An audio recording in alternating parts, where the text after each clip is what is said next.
WOKB, Winter Garden, Orlando. Welcome to Real Family Talk with your host, Jay Real, where we talk about real issues facing us today. Enjoy the show. Real Family Talk.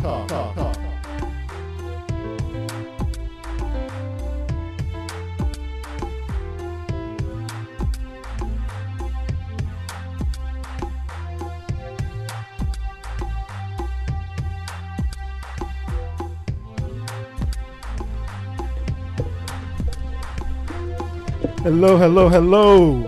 Welcome to another week of Real Family Talk.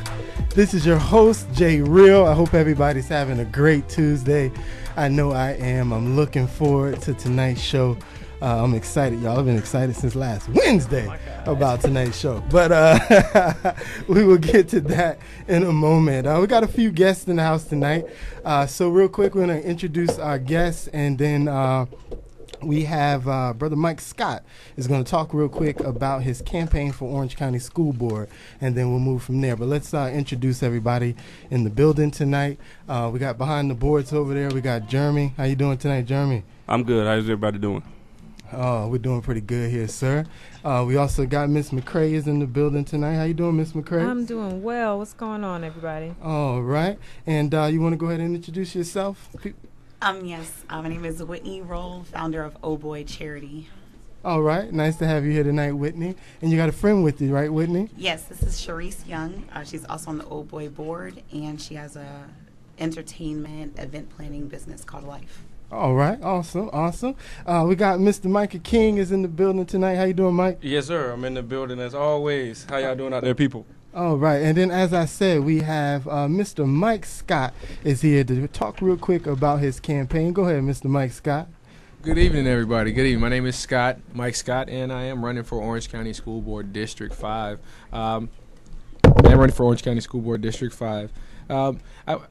My slogan is our vision, our promise, our kids. When you talk about a vision, you look at a child and that's your image. You have hopes and dreams and aspirations for them to do better than you did.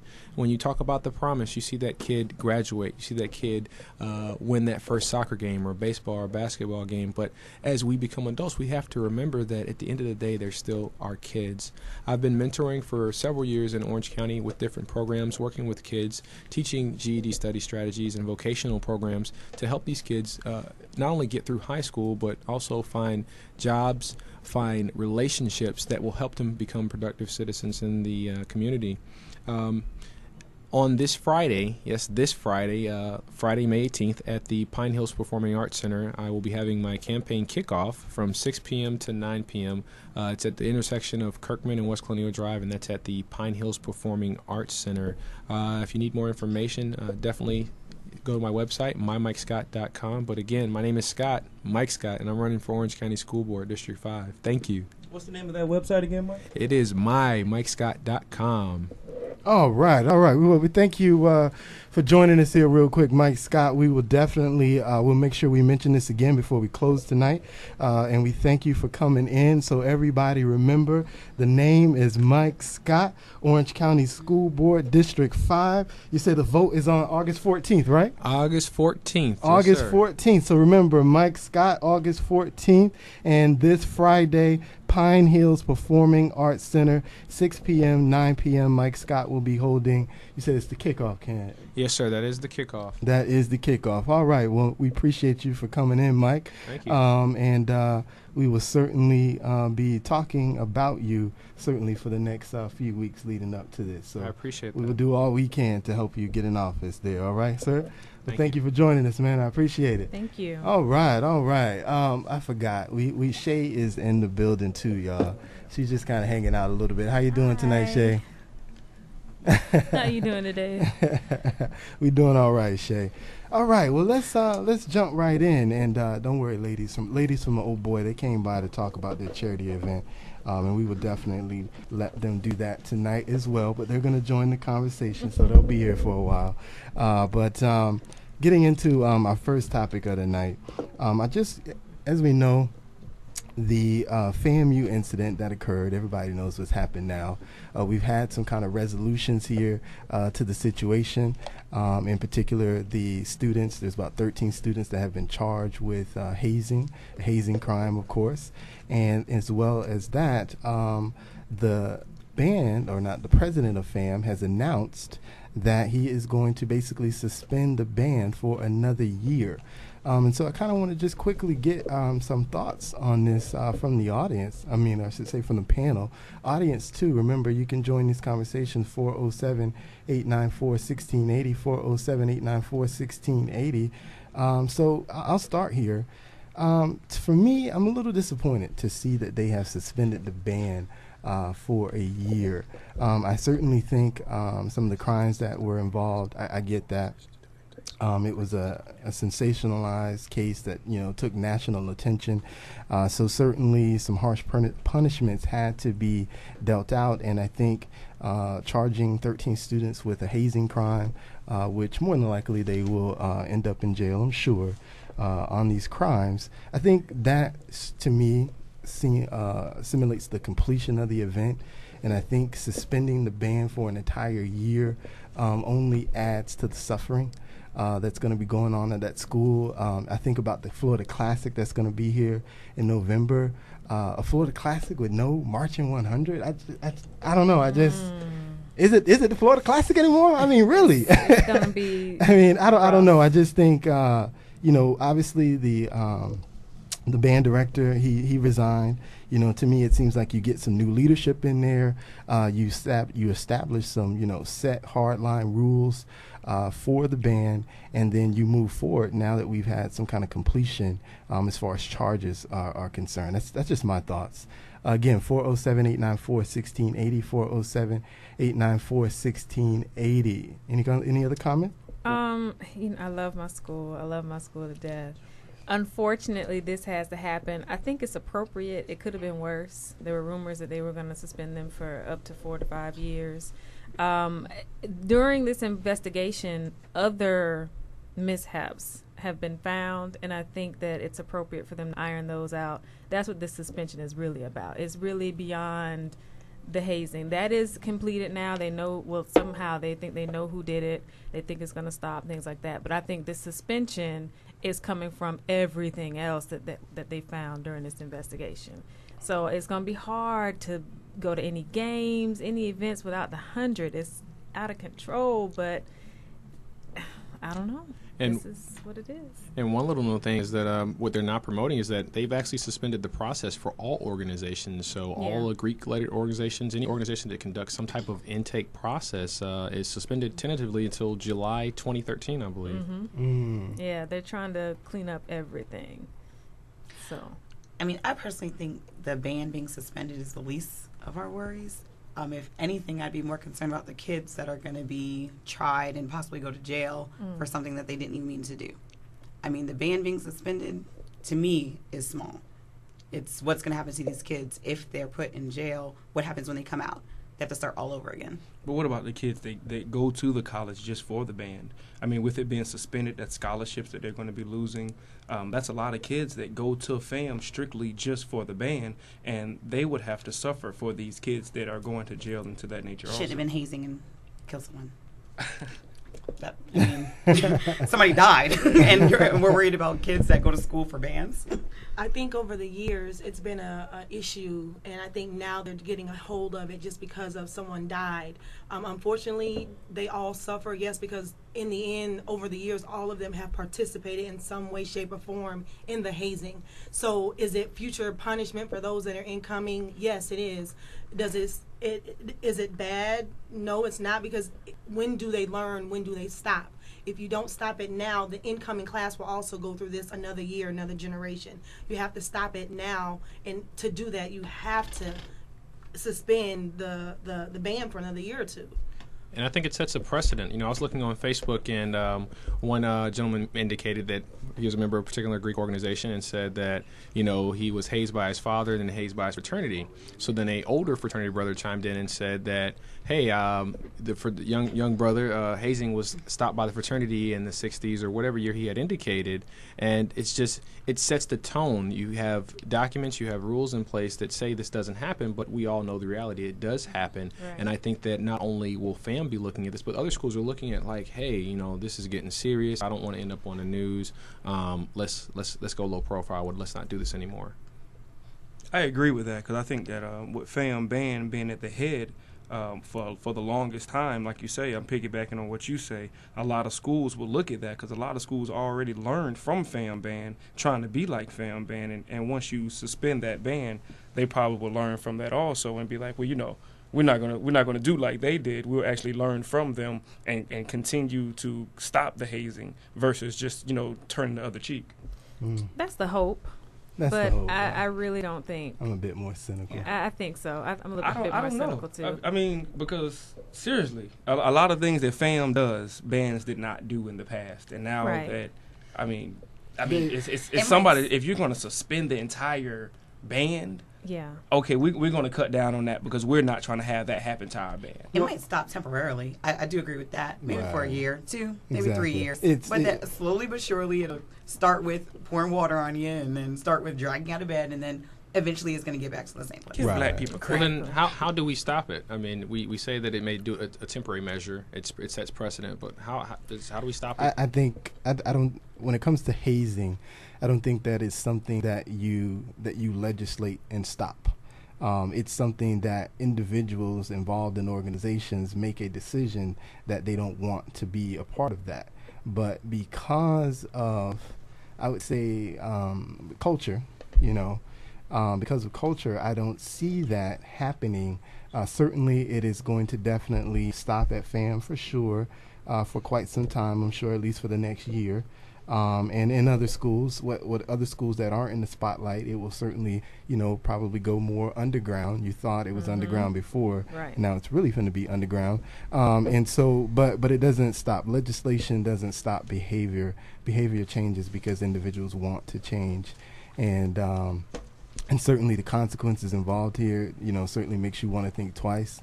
But let's give it a year. Let's give it 2 years once the incident can get out of our minds and not in our face every day, and we will be back, to business as usual. Hopefully, but there'll be a lot more thoughtful perhaps the next time. And even with that, let's get outside of the scope of historically black colleges and even historically black Greek organizations. Hazing is in sports, the military. There's different types of forms of hazing. Anytime you start something new, there's a rookie or ritual process that everybody goes through. So, we're looking at it like, oh, okay, of course this went too far, it killed somebody. But when you talk about the culture of hazing, that's in society. That's society. In us. Yeah. That's society. I don't see. It's not going to stop. If they're hazing in the military, they're going to be hazing on college. If they're hazing in the NFL, thank you. Tim Tebow was hazed. Thank you. I think the hazing comes at a different level and a different understanding of when to stop. My father went to a major university, not at HBCU. He was hazed, but there were limitations. They had people overseeing and saying, okay, this is enough. You must stop. There's always going to be hazing. I went to a university where kids were hazed. And, whether it was alcohol or they drink too much or whatever, it's always going to be a part of the college experience and as well as society in certain elements. But there has to be a limit. When is enough to enough? And I believe with FAM, they took it too far and that no one decided, we're going to stop this. This is too much, basically. When we get to that level of we don't know when to stop, that's when the problem becomes an issue. Hazing's always going to be there. It's generations. It goes way back before the beginning of times. So there's something that always has to be a limit, though. And I think there was not a limit placed on anything.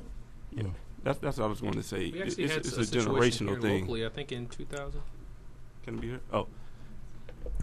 We had a situation here locally in 2007 where a student was actually allegedly was hazed and died at a local college here, and nothing really happened there. Not as drastic. It didn't get the media coverage, but still, someone died, So I guess it's just the nature of the school and basically the program and the fact that it happened during the Florida Classic. So it wasn't Exactly. it wasn't because it was a black college then. No.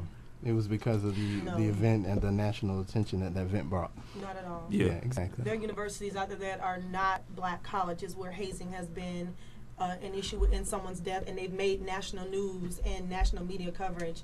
But because the school decided to jump in and stop it and get it before it got to the masses, you didn't hear as much about it. You would only hear maybe a day or two, and then it moved on to the next topic. I have a question though. So, what about the consequences for the kids that were a part of the hazing? Is that because they're black? Because I've heard stories about kids being hazed and passing, but I never hear anything about them getting arrested or. Well, there's precedence for that.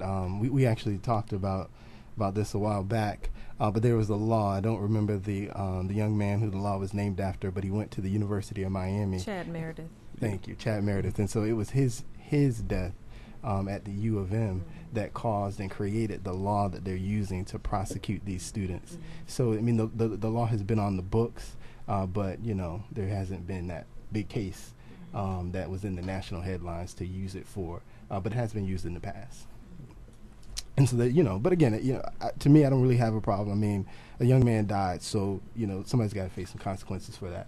And I think using the hazing law is the right way to go, because clearly manslaughter or murder was certainly not the intentions of these students. So I think that was needed. Okay, but we'll move on. Remember 407-894-1680, 407-894-1680. I see this topic is still heated.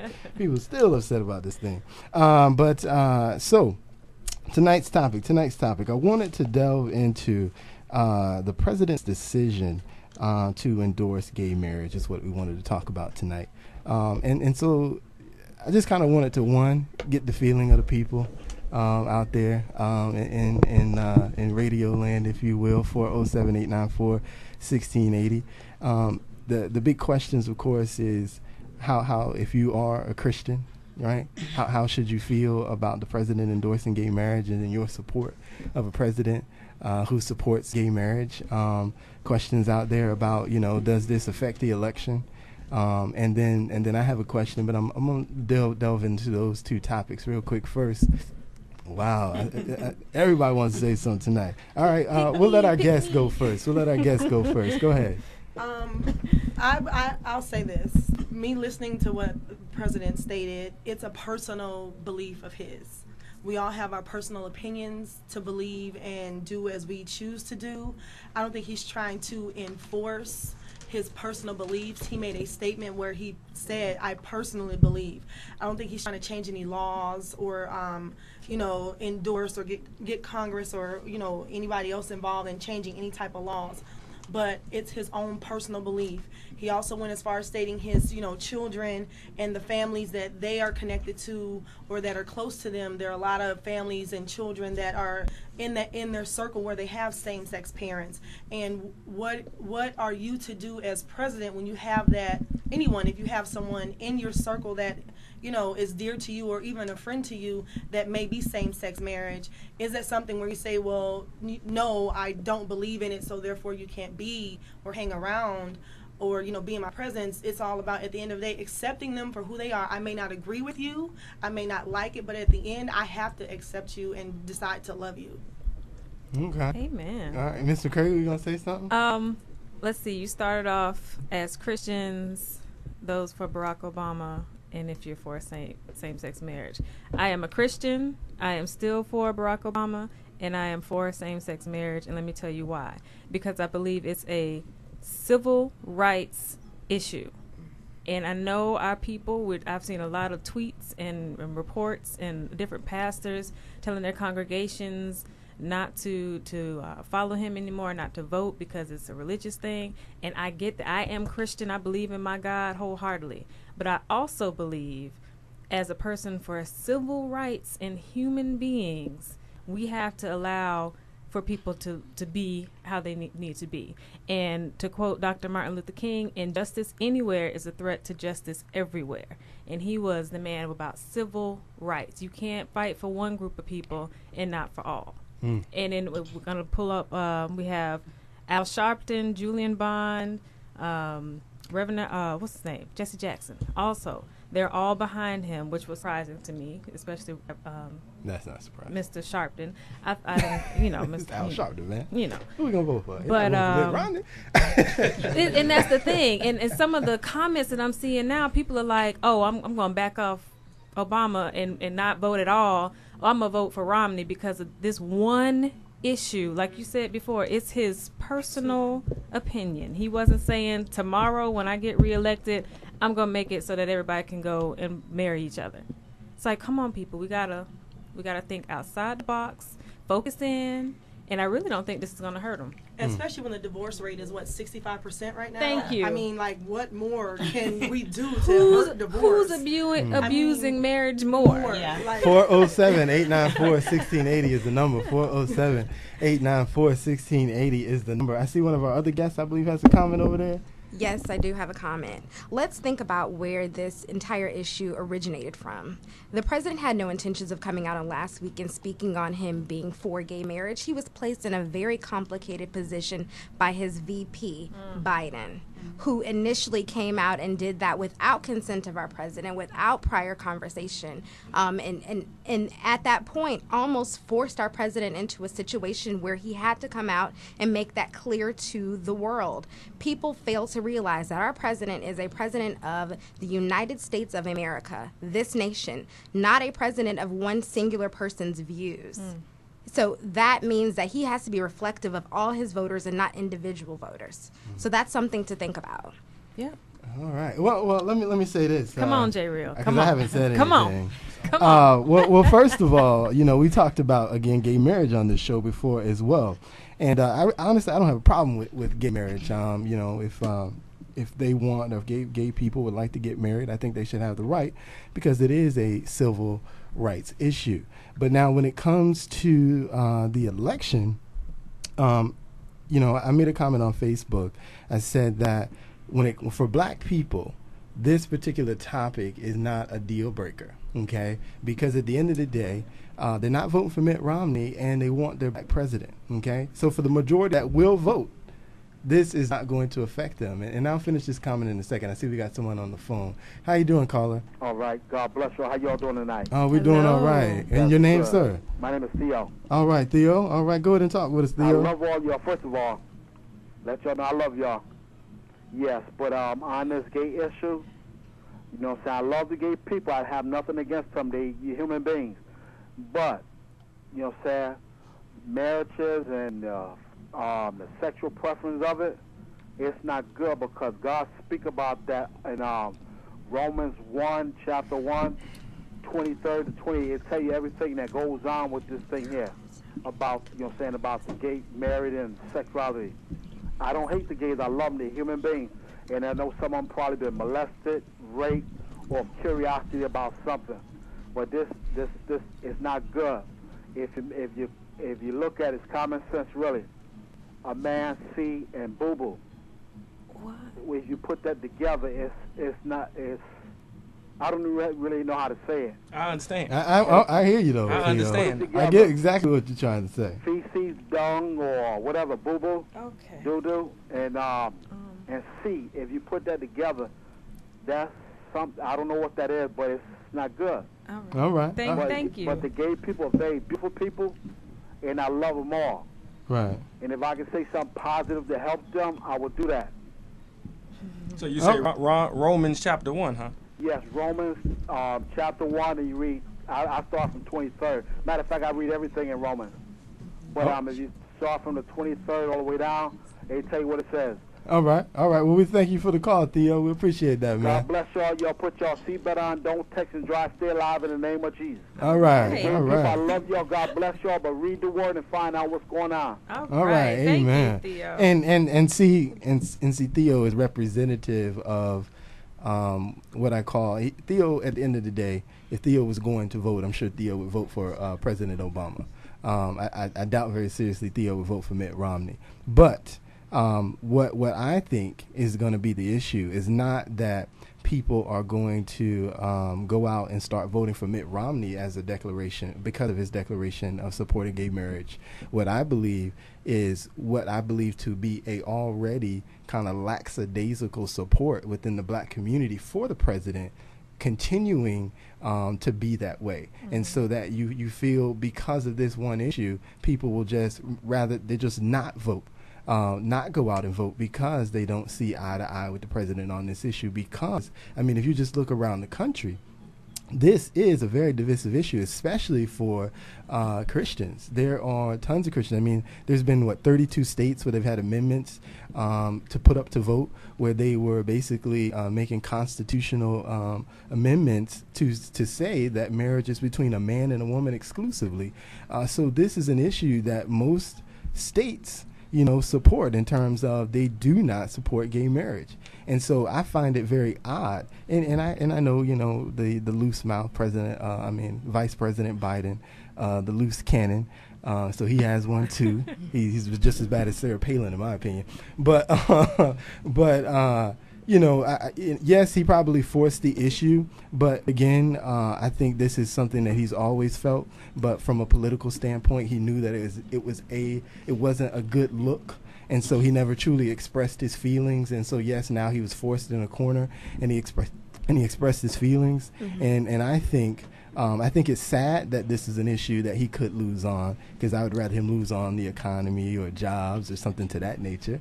I think that's validated too. But I think this is certainly an issue that he could lose on, just because there is a base out there that would have supported him that I believe will not, simply because he made this particular declaration. Is that another caller right here? Caller, how you doing? Real, how you doing? I'm doing all right. What's your name, caller? Rainy B. Oh, Rainy Hi, B. Rainy. How you doing, Rainy B? Rainy. I'm doing good, doing good. And what's your comment tonight, man? You got a great panel up there, man. I think y'all doing very well. My comment is exactly what you said. There's going to be some people who are actually not going to vote for him anymore. This is not something that came up just now. When he was a congressman, he had a small little conversation that he is for same-sex marriage.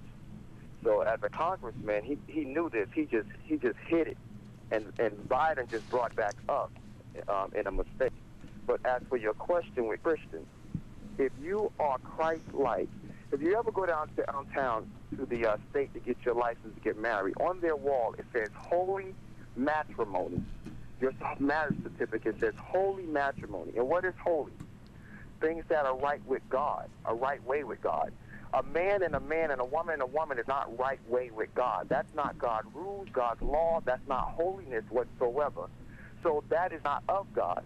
So for any Christian to go down that road and say it's okay because it's civil, then you go against the rules, laws, and the beliefs of God. I understand. I respect that. I definitely agree with that. And that does, I'm not saying you're not a Christian. I'm just saying now you're playing with fire with God, because you're going to have to stand in front of God one day and say, you know what, I believe a man should have a man and a woman should have a woman, God, even though you made it the other way around. It's not holiness. It's not righteousness. And that's how he's going to lose a lot of votes because of that reason right there. Well, have we forgotten the other 10 commandments that are in the Bible? But tonight we're not talking about the other 10 commandments. But what I'm saying is it's relative to what it is that you're addressing. This is one issue that you are looking at, but there are 10 others that we violate every single day. Exactly. There are laws that have been created that we should abide by. Those are other laws that the president has put in place and enforced that we don't pay attention to. But this one law is now being shed, or has light shed so much on it, that's where we're placing our emphasis at. So let's look at this. All 10 commandments we're going to stand before God on. Correct. Not just one. Not just one, but all of them. But let's look at this. Right now, Jay Real is just talking about this issue. So since we're talking about this one, let's address this one and what a Christian should do in this one. All Christians should stand for God first, then man. It's God laws first, then man laws. Because he says, obey Caesar. God tells us to obey Caesar. But when Caesar is out of line, we still have to do what God says. But is this one law avoiding you from voting for him? I'm not voting for him for a few reasons. It's not because of this law. Exactly. It's because I know how he's running our government. Okay. Yes. So it has nothing to do with that. That's a whole other topic with me because I know things about Obama that most people don't know of because of some contacts I have. But because of this here, I just stand for God first. And if you are against God's laws and rules, then I am not for you. That's just how it should be. I can't be double-minded at all. I have to stand on the Word of God first because the Word of God would deliver me and make me free. Okay. But here's my question. Who are you to judge what I would want Never to do judge. in my personal life? Never At judge. the end of the day, at the end of the day, the one thing the Bible talks about beyond the 10 Commandments is love. And if you as an individual and you call yourself a Christian can't love me for who I am, no matter who I sleep with or choose to marry, that in itself is the biggest sin. And so the only thing that I'm saying is everyone's got their own opinion about it, and every Christian is entitled to that. I'm not doubting it at all. But my only thing that I'm saying is at the end of the day, if I choose to sleep with a woman or marry a woman, why does it bother you so much? It doesn't. That's what I'm telling you. That's exactly it. It doesn't. That's your choice. We all have free will to do what we want. All I'm doing is delivering the word. You're not delivering the word. The word states love. The word says, wait a minute, the word has more than love. The bottom line, love is more in the Bible than any other thing, any other subject out there. Pull your Bible, count how many times love is in the Bible, count how many times you hear about homosexuality and gay marriages, and then you can come back and discuss how many times love and all this other stuff is talked about. Love is the number one thing God has always preached. Jesus preached it in the New Testament. God preached it in the Old Testament. Hold on. Was love. Hello? Let me just say one more thing. Sure, Randy B. Love is in the Bible quite a few times. That's true. But let's count how many times judgment, wrath, is in the Bible as well. Let's take the whole Bible, not just love, because there's going to come a time where that love, because his love, he gives you grace and mercy. And if you don't abide in his love and abide in his rules and his laws in his love, then you got to stand for him in judgment too. All right. Rainy, I got another caller on the line. Y'all, Rainy B is I know he don't mind. Rainy B is a minister. Yes. Rainy B stays in the Word. So when it comes to the Word of God, there are very few men that I know that are going to overshadow what he has to say, because Rainy knows the Word like Rainy knows his name. And we always appreciate Rainy B joining us. So as always, thank you, brother. Thank you. Hey, Rainy, stay on the line if you can. All right. Caller, how you doing? I'm fine. I just wanted to comment on what she was saying about him judging. It's not really judging, and this is why. No one judges but God. But if the Bible, if whatever is going wrong is in the Bible allows me to call it. If it says that be ye holy, and if I'm not being holy, yes, you can tell me I'm not being holy. Sin is sin, and what Obama did, I personally feel is wrong because he went against the will of God. This is why God said, let us create man and woman in his own image. He called homosexuality and lesbianism an abomination, which just stinks in his nostril. Now, like I said, sin is sin, but some sins, and this is one sin that he does call in the word, an abomination. And we all, I don't care what anybody say, everybody down the line, somewhere in their family has someone like that. I don't hate them. I love them, but I hate the sin. The Amen. lifestyle is the sin. I love my cousin, uncle, sister, whoever it is, I love you, but it's that sin. It is the lifestyle, and that lifestyle is a sin, and the Bible calls it abomination. But does that mean I'm not to love you? No, I love you, and I hope that one day they look at me and look at you and whoever and say, you know what, this is wrong. Only thing we could do is pray for these people in this state that are in that situation. With Obama, no, he probably did lose my vote because I don't believe in that. Am I going to vote for Mitt Romney? Oh, because he said he don't want to have nothing to do with the poor. The Bible said the poor we always going to have.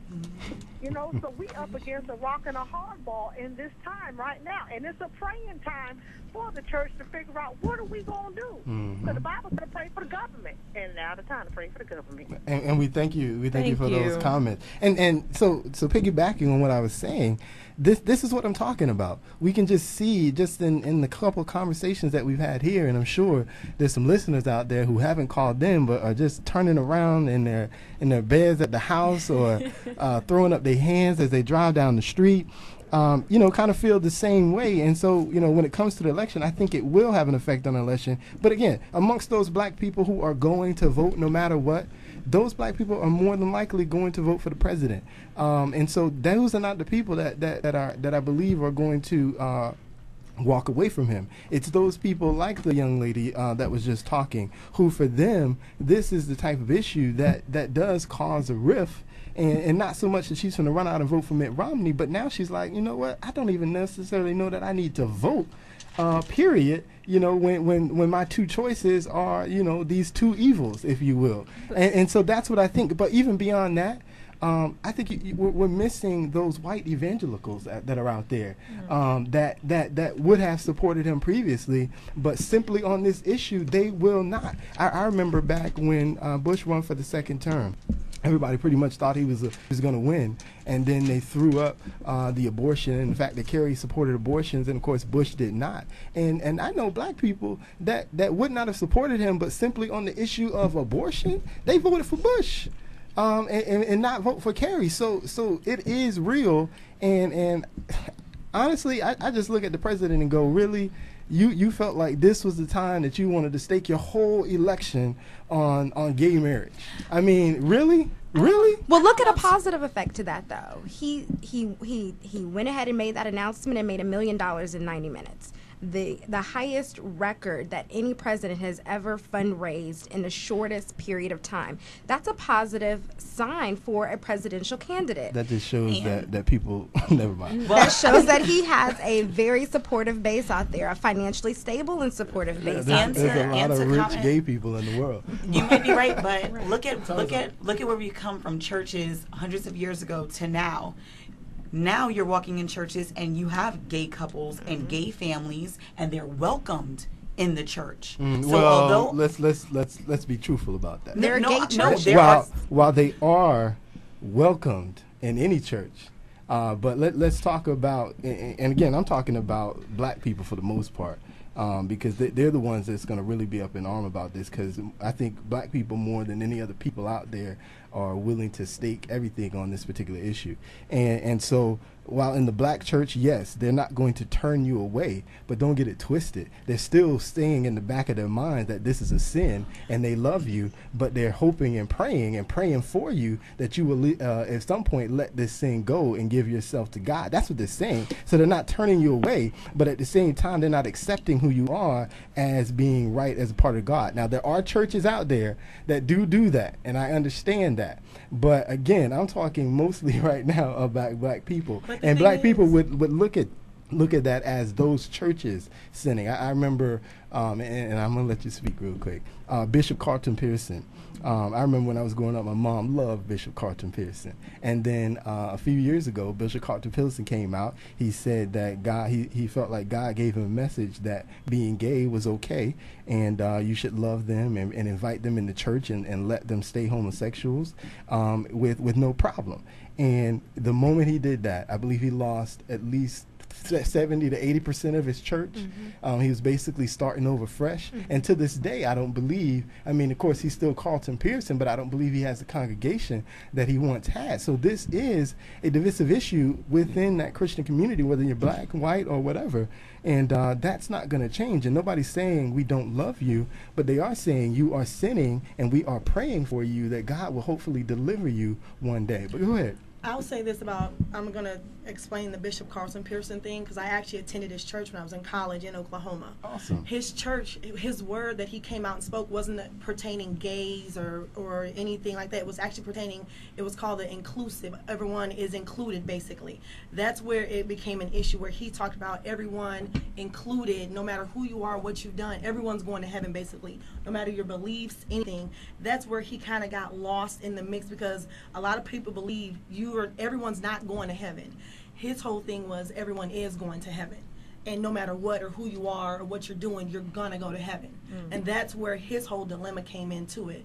Black churches in itself, we all know choir directors right now that are gay that's been there for 30 years playing the piano. We know and piano, we all think they sinning too, but here's the deal, We though. don't say In that, the but end, we feel the that. pastors are accepting it, and they don't have a problem with them stepping up and serving every week, as long as it's producing money into their congregation. And let me tell you this, and those that like Brother Rainey B, who believe in the word, you know what they're saying? They're saying to themselves, God, I'm not judging, but God, that makes me question the spirit of this pastor to allow this man to be so prominent in his church. And so the like I said, those strong Christian beliefs, those that believe in the word, you're not going to see them a part of those types of churches, because their spirit is not going to let them watch as a man who is clearly not, saved, sanctified, and filled with the Holy Ghost, as they call it, be a prominent member and server in the church. But I hear we have a caller. How you doing, caller?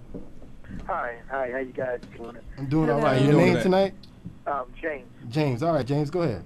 Yes, I was just listening to the program, and it's a wonderful program, a lot of views, but I kind of just want to throw this question out. Why is it that that there are many different things that are in the Bible, that the Lord is against, dealing with sin? Why is it you think at this particular time that this particular sin, homosexuality, you don't see the adulterers rising up saying, "Hey, accept us." You don't see the drug users rising up and say, "Hey, accept us," and all that. But it's this one particular one that's trying to say, "Accept us." And I kind of just want to just bring this back to people's attention. We kind of forget that the Bible said in the last days it was going to be like in the days of Noah, which meant that violence filled the land, and it was going to be like in the days of Sodom and Gomorrah, which was homosexuality was going to fill the land. So, so where we at right now, to be quite honest, a lot of us shouldn't really be surprised. And you got to understand, homosexuality is strategically used by Satan. Nowhere else in the Bible does it say that God destroyed a city for any other sin. It says he clearly destroyed Sodom and Gomorrah because of homosexuality. And I just want to close and just let you guys comment about this. There's only, and you guys can go back and research it and look it up. In Romans chapter 1, and starting by around verse 20, it lists there, it goes about, homosexuality and all of that. But there's one interesting part in there. It says this, that because they refused to hold God in their mind, and they left the natural use of a man for man and a woman for woman, he says this, I would turn them over to a reprobate mind. Now, you can search from Genesis to Revelation. And it's so funny you guys are talking about this. We were just discussing this in the church I attended a couple of weeks ago, and we are trying to find out, is there any other scripture in the Bible that God specifically said one particular sin, he would turn you over to a reprobate mind, which means that you would not have the ability to distinguish between right and wrong. And the Bible said in the last days they were called good evil and evil good. And that's why you're seeing people calling homosexuality okay is good. And this great, wonderful word, love. Wow. Amazing.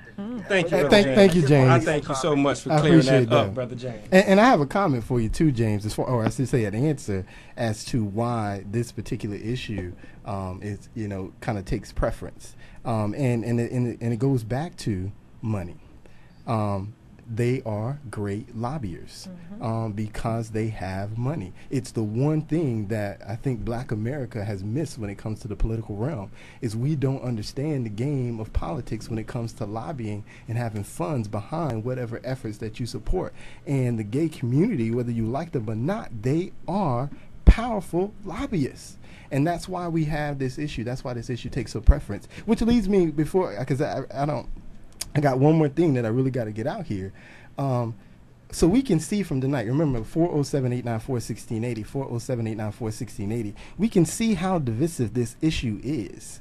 And why, in my opinion, even though, like I said, I don't really have a problem with what he said, but it makes me question, why is this the issue that you drop right before election? And I say that to say, one of the things that I've been looking for out of our Black president is for him to stand out there on Black issues that affect Black America directly, specifically Black America.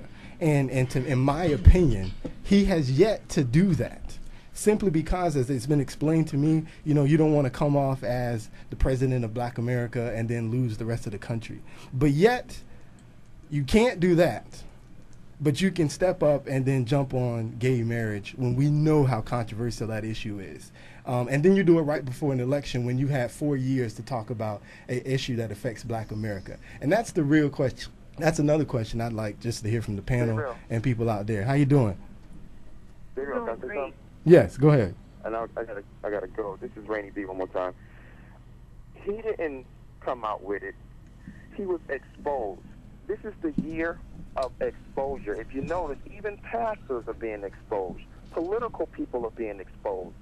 God is exposing certain people and showing they're wrong. And from there, he's looking at his children to say, now what y'all are going to do. So you're seeing a lot of people come out and being exposed. He didn't want this. God used Biden to bring this out. Now, us as Christians, what we going to do about it? Because God gives us the power. So it wasn't so him that wanted it out. He's been hiding this since Congress. Well, I don't think he's been hiding it. Our president has always been for equality. Prior to him even becoming the president, he has always been for equal rights of same-sex individuals and the protection under law. He just happened to go out and have to say that, yes, he is for same-sex marriage, but he has always, from day one, been for equality of same-sex individuals. And I'm going to let you get that, but we have a caller on the line here. How you doing tonight, caller? What's your name? I'm doing good. My name is Renee. I was calling because I just wanted to make a comment that, prophetically speaking, this had to happen. The president had to say what he had to say, just like Jesus had to die on the cross. Okay, so our sins can be forgiven. All right, we'll appreciate it. It that. had to happen. Biblically speaking, it's in the Bible, from Genesis to Revelation. This had to happen because in the last days he will pour out his spirit among flesh. And that's how you separate the sheep from the wool. Okay, this is how you see who's really Christian and who's not. Who is going to endure on their faith, who's going to take a stand on their faith till the end at all costs. That's why he had to do what he had to do. This is an election year. He knows that he needs these votes. He knows he needs the gay people behind him. He needs the money. He needs this. This is a politician. This is abomination. And it is also an abomination to God. It's in the Bible. This is wrong. All right. He knows it. So I believe the president had to do what he had to do because he's the president of the United States. He had to stand up for what he considers or the people consider equal. But in biblical stance and speaking prophetically in biblical stance, all these things have to happen. It says it in the Bible. You have mothers turning against mothers, mothers killing their sons and daughters. You have fathers turning against their sons and daughters. And yes, you will have gay people against heterosexuals. Okay. This has to happen. All right, and I thank you for your call. Before you comment, there's another caller on the line. Yeah, caller, are you there? Your name? Yes. All right, go ahead, caller. Yes. I agree with Rainy B all the way. Yes, he's right what he's saying. And like I say, if I can read a little bit, it is okay. I know we don't have much time. But I just want to read a little something what the word says. No, well, do me a favor. This is Theo, right? Yeah. All right, do me a favor, Theo, because I only got about 10 minutes, and I know I got like 2 or 3 people that want to talk. Just give me the scriptures so that the people can read. Tell me what the scripture is, and then we'll do it that way, sir. Okay, Romans 1. Uh-huh. I start from 23 all the way down. So Romans 1 and 23, and then to the end of that particular chapter, right? All right, Theo, I appreciate it, man. Please read that and get a good understanding. Like I say, I love gay people. They're beautiful. But like I say, what's going on, it's not healthy, it's not normal, it's not right.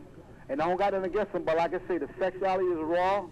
It causes disease and different things. And like I say, what Obama did, and that if they vote him back in and he becomes, president, you're going to see a lot of different things happening.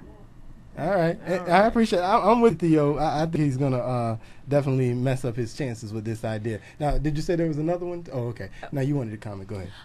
My comment is more so to your original question or statement. What are we doing as Black people in our own communities to raise issues and fix issues before we go asking our president to fix something or address something? What do we do on an everyday basis? If I'm not in my own community making something happen, how can I go to the president and say, you're the Black face of Black America, you need to show up in Black communities? I don't think that's fair. In our own communities, and we want to hold somebody who's responsible for an entire country over one small community in Orlando, Florida, or one small community in New York.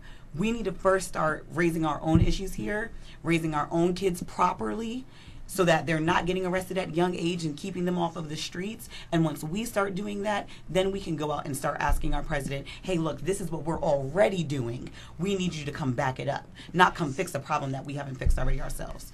So that was just my comment to that. That's what our charity is based off of. Oh, boy. I completely agree with you. I'm a political consultant here in Orlando, and I speak in front of people every single day who could care less about what's happening in their local, their state, and their national government. But to speak to the young woman who called before Theo did, when she said that it's an election year and our president was forced to get these votes, is he forced to get these votes because his own community, the African-American community, is not going to come out and vote for him this year?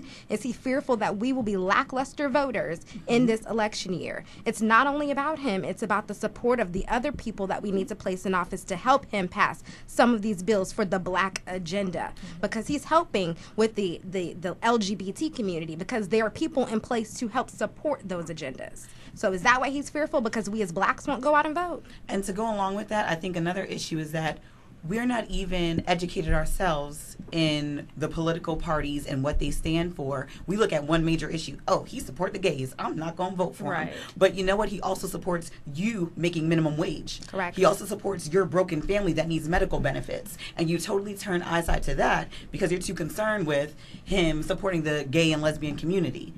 That's why we're in the situations that we're in now. We need to educate our own African-American people in our own communities about politics, about who's running, about what those people stand for, so that when I go to the polls, I can say, yeah, he stands for all of these things, but this is how he's going to help my house. And if we don't like it, we get together and we lobby against those things. We fund our own lobbyists. And he still supports unemployment to this day, even though we supposed to be off of it with no jobs. Well, so those who don't have jobs, unemployment has been extended every year just about. And it was supposed to be stopped, 2 years ago? I see I've been bombarded by the Obama supporters again. But that's okay. I have a caller. Caller, where you at, caller? How you doing? What's your name?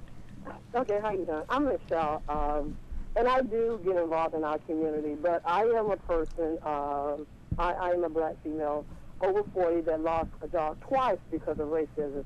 I don't know if it was you or who said that it's amazing how he could come out and support gay marriages, but he's done very little for equality for Blacks as far as keeping jobs. And it's like almost every 7 to 8 years when I'm on a job, if I don't do my manager's job to make her or him look good, then I lose my job. That's racism, that's discrimination. We have companies, we have governmental agents that's supposed to prevent that, but they do nothing. They sell themselves out to the companies to get paid, and we're still the last to be hired, the first to be fired. And then when other Black professionals come and say that we're not doing enough in our community, we're not going out, how can we say this, but they're supporting gay marriages, I don't understand that. I'm confused. But I would still vote for Obama. I would still vote for him. I still think he has the best platform. I appreciate that. We thank you for calling. And we got another caller. Caller, how you doing? What's your name tonight? My name is Beverly. All right, how you doing, Beverly? I'm doing great. How are you? I'm doing pretty good. What's your comment tonight? Well, I was calling. I agree with the young ladies that are there with you about the president and why maybe he made that move. I think it was a very foolish move, but maybe he did not think we would support him. I don't know. But I know, a lot of people are saying, well, he's not, just as you, I believe, were saying, that he has not addressed the black agenda. I don't know what more he could address, because that's why he became so unpopular with his first 4 years in, because of health care. Now, if that's not the black agenda, I don't know what is, because we are the ones that are dying early. Too early. When we get diagnosed with the disease, we haven't been to the doctor in 5 or 6 years. I don't have time. We die pretty soon. We don't have health care. And I think that was the main thing that he wanted to take care of, and he did that. He's trying, and that's now he's trying to overthrow all of that. But that's actually helping us. I don't know how often you've heard how people are just dying in emergency rooms. It's the black people, Okay. So I think he addressed that, and then, like the lady said, the unemployment, that's black people. All right, I appreciate that. I mean, I don't know what else he can do. He can't get up there and just say, "Oh, you have to do this for my people," So, he is the president of the United States. So I don't agree with the gay thing, but that's what he's saying. He's trying to get votes. I don't know, but it's gonna really be something. And then I definitely can't see myself voting for Romney, because he's a polygamist. So I don't know the difference. We haven't had any of our lives. We thank you. We thank you for calling in, Beverly. We appreciate that. We thank everybody that calls in. You have a good night now. Thank you. Now I'm gonna just say this, because I don't have a lot of time. The show ends in about 4 or 5 minutes. But I disagree. And my point when I say he's not addressing black issues, and I don't look to the president to solve any particular issue, but I think it is imperative that from the White House, a black president can at least acknowledge, risky, or however you want to think of them, issues that affect specifically the black community. And you talk about getting the unemployment benefits. Again, I don't have time to get into that. But don't worry, the election season is coming, and if you stay tuned, we will be doing at least monthly or bi-monthly shows related to the issues, and I will gladly get into why I am will be voting for Mitt Romney, even though I don't agree with everything he has to say. But I'm still voting for him, and we'll get into that. We'll go back and forth in time, but we do not have the time for that tonight. Since we are winding down, I do have the Old Boy ladies in the house tonight. I want to make sure they have time to plug their charity event. So go ahead and tell them what Old Boy is about. So Old Boy was founded in 2009. It stands for an organization helping to build our youth. Basically, we decided people of our age, they don't like to do the walks, they don't like to feed the homeless, they don't like to give money, but they will go out every Friday and Saturday night and drink and party. So we throw events, we raise money. Every red cent that we raise goes back into the community one way or another. So on May the 20th, that's this Sunday at Terrace 390. It's in the Bank of America building downtown, right by the Lynx bus station. We're having gaming on the terrace, which is a charity casino party. So there'll be blackjack, craps, roulette, Vegas impersonator, burlesque show, the whole nine. Anything Vegas, we're going to try to provide to you in one evening. You win prizes. We have Kindle Fires, all types of things that you can win by attending. All the money that we raise is going to be used to take 40 kids or more, depending on how much we raise, on a college tour. These 40 kids are troubled teens. They've either been arrested, kicked out of their high school, kicked out of their home. We're going to go there on Thursday, assess them, find out what they're good at, what their interests are, and then we're going to take them to the colleges of their interests. That way I can show you, you know what, you like to do hair, you can go to cosmetology school. You don't have to go to a university or a community college. You have other options. And as long as you have a foundation to build off of, you can be successful. So it's this Sunday. That's awesome. 6:30. All right. That's awesome. So Old Boy is the name of the organization. Remember, the event is Sunday, May 20th, Terrace 390, which is in the Bank of America building here in downtown Orlando. And so make sure you go out and support these ladies and their organization, Oh Boy. And we want to make sure as well we plug again Mr. Mike Scott. Remember, his campaign kickoff is going to be this Friday, May 18th, 6 p.m. to 9 p.m. at the Pine Hills Performing Arts Center on West Colonial Drive, for those that are not familiar with where that is. And the vote is going to again be Tuesday, August 14th. Remember that name, ladies and gentlemen, Mike Scott. Now, Mr. Micah King, he has been quiet all night, which is just like a rarity. I think this is a first, as a matter of fact. But he has a comment that he wants to make. So go ahead, sir. It's just not enough microphones. That's probably all that it is. But I definitely want to give a shout out to Mike Scott. You know, our vision, our promise, our kids, and definitely to Old Boy also for representing our children also. But I had a closing thought on the topic that we had in hand. You know, I really do support Rainy B. And everything that he was saying also. I feel that, right now, I grew up in a church that everybody said, that the end is coming pretty soon and that we are living in the last days. Politics aren't everything. I'm not on earth to vote. I'm not on earth to care about who the president is. I'm not on earth for none of that. I was created for one reason and one reason only, and that's to serve God. And if God said in his book that, homosexuality is a sin, then that's what it is. It doesn't matter about politics. I don't care who the president is. At the end of the day, every president will have the same agenda from the people in the shadows. They're the one who's running everything. The president is just the man that's on the front of the box. That's all that really matters. But like I said, at the end of the day, what God says is what matters. And that's the word I'm going to stand on. Not Obama, not Bush, not Clinton, not nobody else, not Romney, none of that. Whatever God says in his book is really what matters. Thank you very much.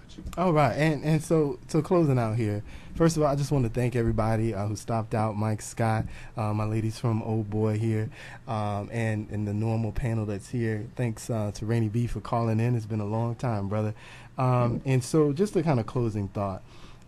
Clearly from our show tonight, clearly from listening to the callers, this is an issue that, again, I just don't get why this is the issue. He chose to stake his claim on within 6 months of the election.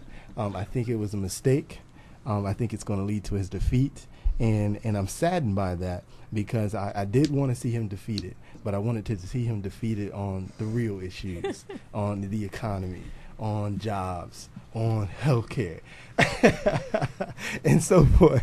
And so for me, that kind of disappoints me because I just see this as not being a good look for the president. When you look at some of the surveys are out there. A lot of the surveys suggest that this really isn't an issue, but I think they are mistaken. Remember, the show is every Tuesday night, Real Family Talk. You can find us on Facebook, Real Family Talk, Twitter, Real Family Talk, and the website, realfamilytalk.weebly.com. We will see you next week. Injustice anywhere is a threat to justice everywhere. Get Obama Dr. King. out of office. Dr. King.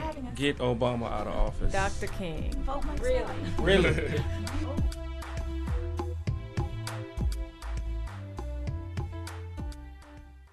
WOKB, Winter Garden, Orlando.